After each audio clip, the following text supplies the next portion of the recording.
पहली अप्रैल ने अपने साथ कई बदलाव लाए हैं और कई चीज़ें बदल कर आई हैं, लेकिन एक चीज़ जिसमें कि पूरी ज़िंदगी ही बदल दी है वो है हमारे वाइन शॉप ट्रेडर्स, जो कि पिछले करीब एक महीने से हो हल्ला कर रहे हैं और पहली अप्रैल के साथ ही उनकी ज़िंदगी बिल्कुल ही बदल गई है।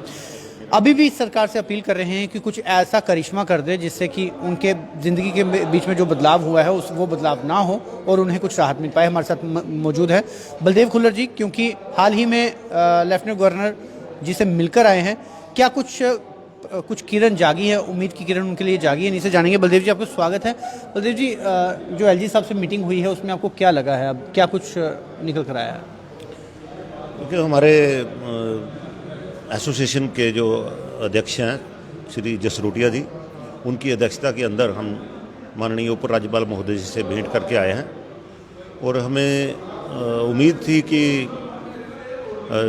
जिस चीज़ को लेके हम गए थे कि ऐसी चीज़ों के बारे में उनको अवगत नहीं करवाया गया और हमने वही चीज़ें उनके समक्ष रखी।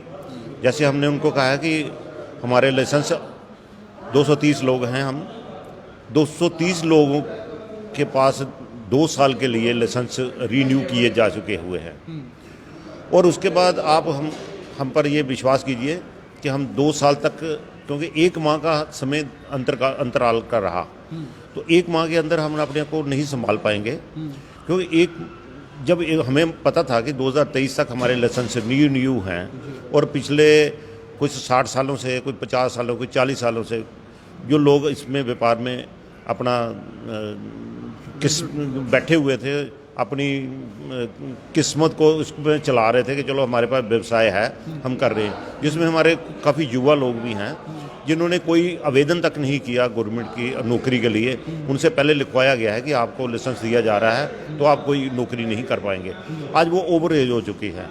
तो माननीय उपराज्यपाल महोदय जी से हमने ये भी कहा है कि 2 साल के वक्त के लिए हमने जब अपनी प्लानिंग की होती है तो उसी में मद्देनज़र हमने अपनी प्लानिंग करके रखी थी, जिसके मद्देनज़र हम होम लोन ले रहे हैं, जहाँ कुछ लोग एजुकेशन लोन अपने बच्चों के लिए लिए हुआ है, हायर एजुकेशन के लिए लोन लिए हुए हैं और उसके अतिरिक्त हमने जो कुछ ऐसे हमारे साथी हैं जो मेडिकल लोन पर अभी चल रहे हैं, तो उनकी इंस्टॉलमेंट्स जो चलानी है या करनी है, उन लोगों को लिए तो बड़ा संकट आ जाएगा।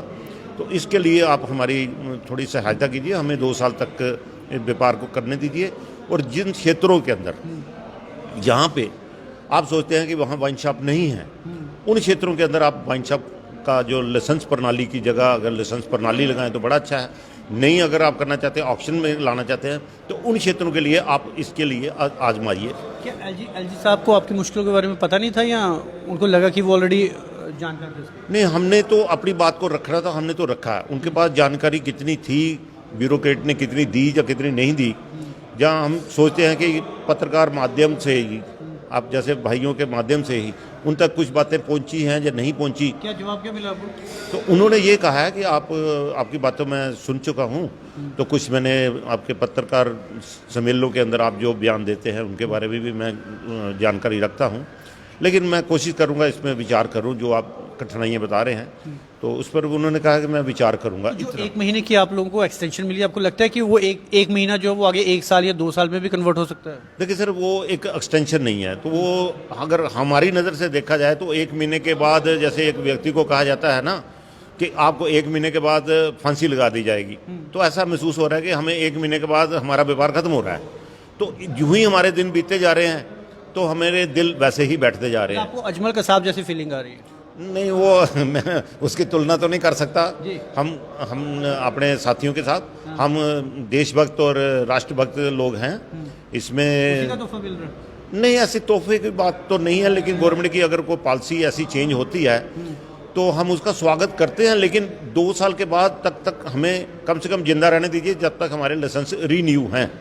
हमने उनसे यही इतनी प्रार्थना की थी कि 2 साल के बाद हो सकता है हमारे व्यापारी बंधु भी इस क्षेत्र के लिए भी आगे आएंगे। तो यदि 2 साल का मिल जाए तब भी सफिशिएंट है?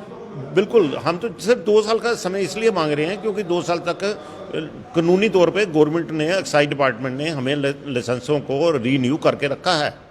जी हाँ। तो अब एसोसिएशन अब क्या सोच रही है, क्योंकि काफ़ी देर हो गई आपको प्रोटेस्ट करते हुए, कुछ दिख नहीं रहा? अब हर जगह से हमें आश्वासन तो मिल रहे हैं, लेकिन जहाँ तक राजनीतिक लोगों का है, लेकिन हमारे जो जम्मू के प्रतिनिधित्व करते हैं केंद्र सरकार के अंदर भी और राज्य सरकार के अंदर भी, हम उन सब से मिल चुके हैं और हमने उनके पास अपनी पूरी बातों को स्पष्टता से रखा है। उन चीज़ों के बारे में वो भी जानते हैं और वो भी चिंतित हैं। मैंने एक एक का नाम भी लूँ, जैसे हमारे डॉक्टर जितेंद्र सिंह जी हैं, माननीय हमारे मेंबर पार्लियामेंट जुगल जी हैं, हमारे जो स्टेट के जितने पुराने एक्स MLC हैं, जो एक्स MP हैं, एक्स जितने भी रहे हमारे, उन सबसे हमने अपनी बातों को रखा हुआ है। और स्थानीय इस वक्त मेयर साहब हैं, उनसे भी हमने मिल चुके हैं। भारतीय जनता पार्टी के जितने भी अधिकारी लोग हैं उनसे भी मिल चुके हैं। हम तो पहले से ही जुड़े हुए हैं। उनको कहा है कि हम इस व्यापार से जुड़े हुए लोग, जो मैंने आपको पहले भी शायद आपको भेंट में बात हुई थी कि 60 सालों से अधिक हम व्यापार कर रहे हैं, इतनी देर से। तो आज हमारी तीसरी पीढ़ी काम कर रही है।